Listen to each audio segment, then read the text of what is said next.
नमस्कार, आप सबका स्वागत है मेरे YouTube चैनल हिंदी की बिंदी पर। मैं हूं डॉक्टर प्रदीप प्रसन्न और आप भी प्रसन्न होंगे, ऐसी आशा ही नहीं मुझे पूर्ण विश्वास है। आइए हिंदी भाषा, हिंदी व्याकरण, हिंदी साहित्य में आज नए टॉपिक पर चर्चा करते हैं।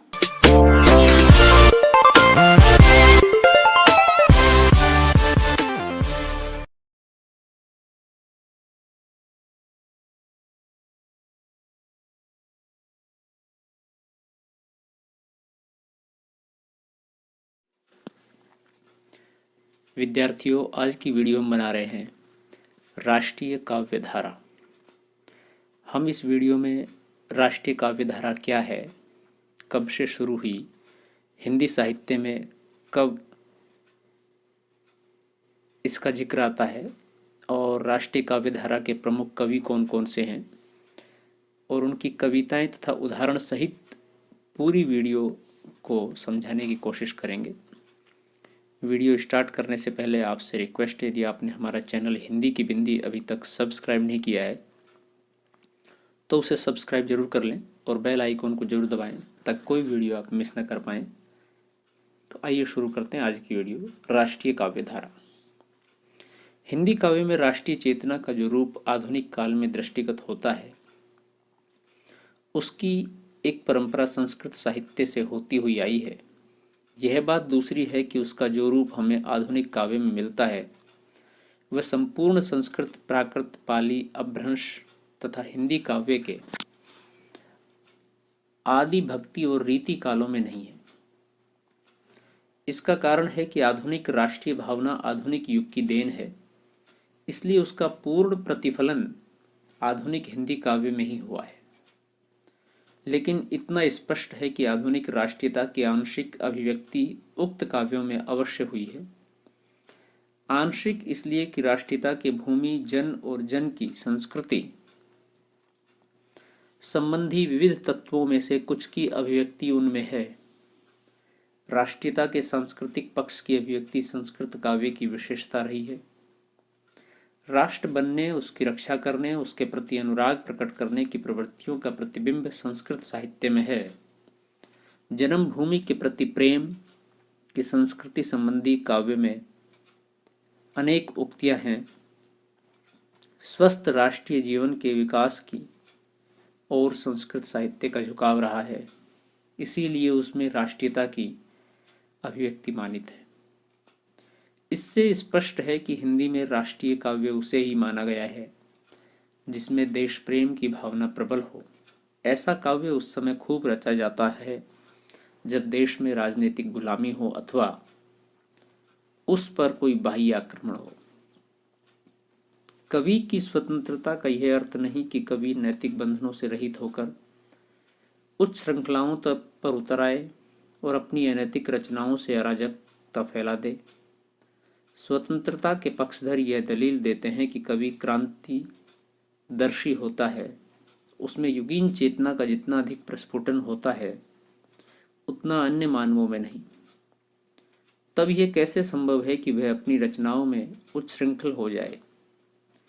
इस स्वतंत्रता का अर्थ दायित्वहीनता नहीं है, वर्ण मर्यादा का निर्वाह है। कवि के समान चेतन प्राणी व्यक्ति स्वातंत्र्य के द्वारा अपने सामाजिक दायित्व की रक्षा ही कर सकेगा।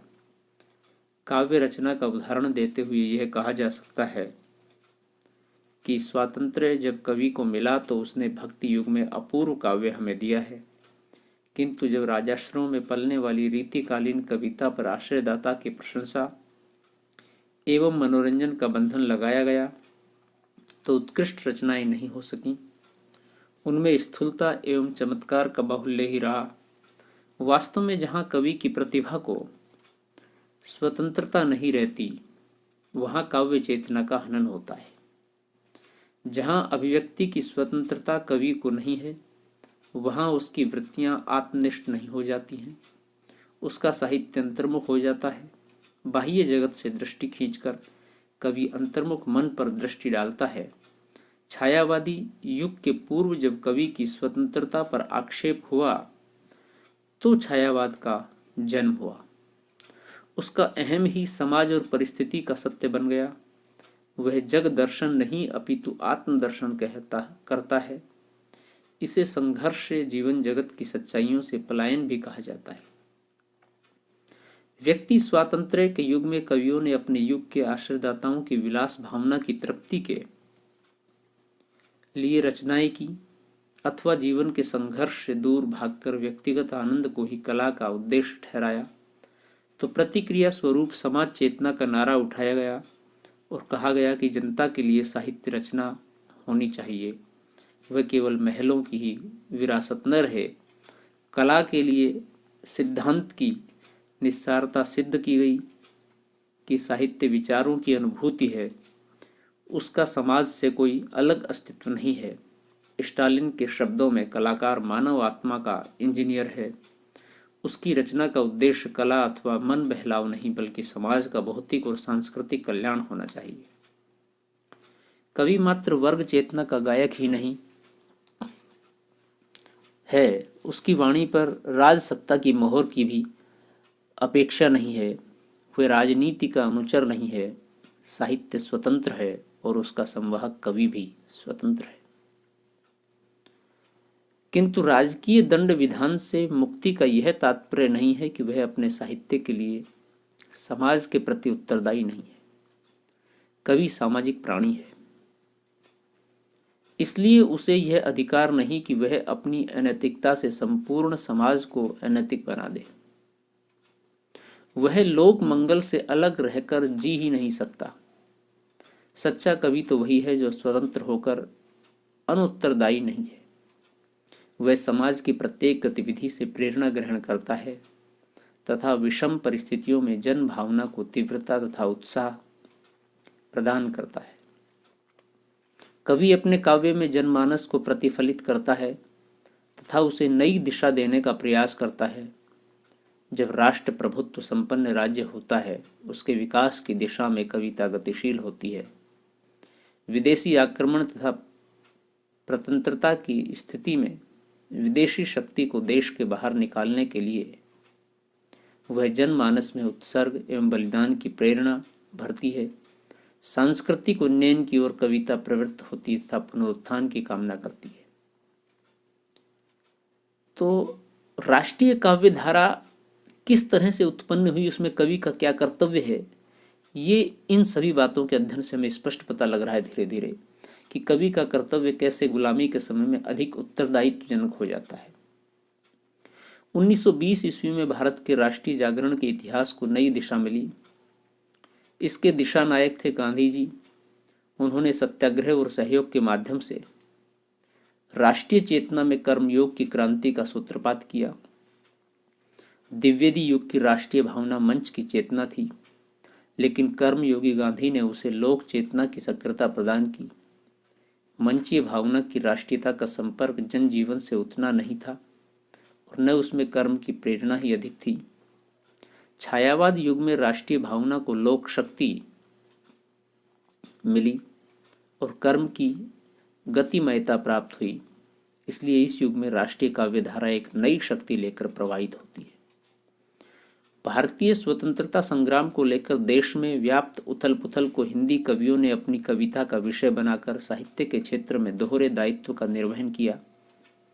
स्वदेश व स्वधर्म की रक्षा के लिए कवि व साहित्यकार एक ओर तो राष्ट्रीय भावों को काव्य के विषय के रूप में प्रतिष्ठित कर रहे थे, वहीं दूसरी ओर राष्ट्रीय चेतना को भी हवा दे रहे थे। कवि व साहित्यकार अपनी उर्वर प्रज्ञा भूमि के कारण युगीन समस्याओं के प्रति अधिक सावधान व संवेदनशील रहता है। भारतीय स्वतंत्रता आंदोलन के आरंभ से लेकर स्वतंत्रता प्राप्ति तक भिन्न भिन्न चरणों में राष्ट्रीय भावनाओं से ओतप्रोत कविताओं की कोख में स्वातंत्र्य चेतना का विकास होता रहा। भारतेंदु युग का साहित्य अंग्रेजी शासन के विरुद्ध हिंदुस्तान की संगठित राष्ट्रीय भावना का प्रथम आह्वान था। यहीं से राष्ट्रीयता का जननाद शुरू हुआ, जिसके फलस्वरूप द्विवेदी युग ने अपने प्रौढ़तम स्वरूप के साथ नवीन आयामों और दिशाओं की ओर प्रस्थान किया। भारतेंदु की भारत दुर्दशा, प्रेमघन की आनंद अरुणोदय, देश दशा, राधा कृष्ण दास की भारत बारहमासा के साथ राजनीतिक चेतना की धार तेज हुई।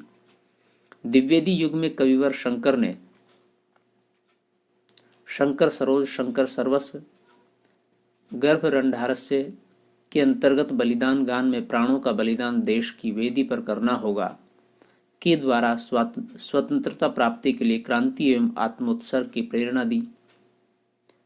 वज्रनाद से व्योम जगा दे देव और कुछ लाग लगा दे के ओजस्वी हुंकार द्वारा भारत भारतीकार मैथिली शरणगुप्त ने स्वदेश संगीत व सर्वश्रेष्ठ सशक्त रचना भारत भारती में ऋषिभूमि भारतवर्ष के अतीत के गौरवगान के साथ में वर्तमान पर क्षोभ प्रकट किया है।